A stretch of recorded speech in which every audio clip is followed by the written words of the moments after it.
Alright guys, welcome back to the channel, and for today I have another great Reebok classic model coming all the way from 1997, so 20 years ago this model was released. And let me quickly flip the box around and show you what the model is, and I'll continue to talk to you about it. So, as you can see from the label, this is the 1997 Reebok School U in the white, black, and relay red colorway, size 8.5. Great for me. And this box it's a bit strange because I have a Reebok models that came from around 97, 98 that have the old school box, and I have some that came around the same time and they have that new style box. But regardless, let me flip it open real quick and show you the sneakers. That's why you guys are here. Alright, and we are back with them out of the box. As you can see, this is a beautiful shoe, guys. A lot of you will notice instant similarities with another Reebok model that I kind of show you on the video a couple months back, which we're going to bring that model into the video and show you the similarities. But that is the 1997 School U in the white and red colorway, like we used to call it. And this shoe is absolutely beautiful in my mind. As you can see, patent leather, small vector logo, bigger vector logo in the back, in a kind of jeweled / patent leather theme. And they have these giant suspended hexalite with the bridge underneath. As you can see from the other side my finger here. Hello. And this is the hexalite. This is what real hexalite, guys, looks like, feels like when you press. See, it's soft and responsive, and individual cells compress.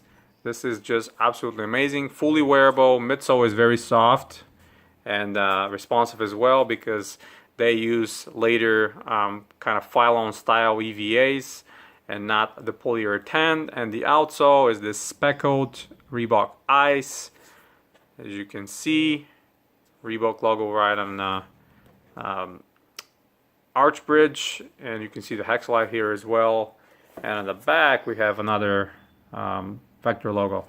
Now, what's the story about this shoe? Let me pull out the other one that I was talking to you about, and we can continue. Alright, so now that we have this other shoe in the mix, as you can see, the Reebok Shaq Steel, we can actually compare both, because this is the shoe that was the step down from the Shaq Steel. The School U featured exactly the same tooling as the Shaq Steel. As you can see, the suspended hexalite with the bridge, exactly the same midsole, and slightly different outsole, because here we have a vector logo and here we don't have anything, which I believe some models released with the Shaq Dunkman logo right here, but this one doesn't have it, and all the rest is the same. Now the upper side, the Shaq Steel, features a nice, genuine, full grain tumble leather, as well this genuine suede and mesh. Of course, we have these rubberized pods here, and there's the Dunkman logo in the back. But the School U, which was, fun fact, released at exactly the same price, $100, just like the Shaq Steel was released at $100. This one is a $100 shoe. Featured step down materials, because all around this is synthetic leather, so there's no grain. And as you can see, with some of the synthetic leather, when it's not taken care of well, it starts to crack. Some of you are probably familiar with this issue on your earlier question releases and ORG question releases, where the thong right here peels off because of that, because it's synthetic leather all around. The question will be genuine leather, but over here on the tongue there will be a synthetic. So here, same here, that cracks. And overall, I think that this shoe is completely wearable, because there's no sole separation, there's no crumbling, none of that. This minor cracking here, yeah, that will continue, but if you want to, you can still wear them, no problem. And this toe guard where the synthetic leather is, and this is synthetic patent leather, all around it's synthetic. They're still holding up pretty well as around the heel. This is the one of the difference here with the Shaq Steel model. The Shaq Steel have the Dunkman logo in the back, and here we have the Reebok written down on the pull tab, and kind of very nice sort of a neoprene heel guard over here. And inside they have a different insoles. Actually, this one managed to stay intact over the years. This one I told you, and I probably showed you in the previous video, that it's thick polyurethane one, but because of the storage and the time, the polyurethane crumbles. And where we have this one, stay with me where I pull it out from the shoe, and it still has the original paper inside to straighten it up. So this one is very similar to a lot of other ones that I've shown you, from runners to other models. It's the typical anatomical insole from Reebok that has with an arch, and it's not the polyurethane, but it's a different material, and these will last forever, literally, no problems whatsoever. So this one kind of proved to be better over time compared to the one that came on the flagship model, which is the Shaq Steel flagship only by materials, and because it was carrying Shaquille O'Neal's name. But like I said a second ago, materials were priced at the same time, the same level as these ones on the School U, which at today's day and age, it's probably weird, because if that was Nike or other company, synthetic materials would have been less amounts than the actual genuine materials. So yeah, let me just slide this one on top again and talk to you a little bit more about the School U.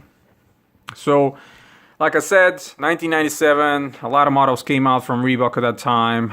Probably one of the last good years in my mind, probably 98, around 99, right before 2000s. These were great models, and after that kind of all fell apart, unfortunately, but it is what it is. I just can't stop staring at that giant heel TPU cup with the Suspended Hexalite. I think it's just amazing.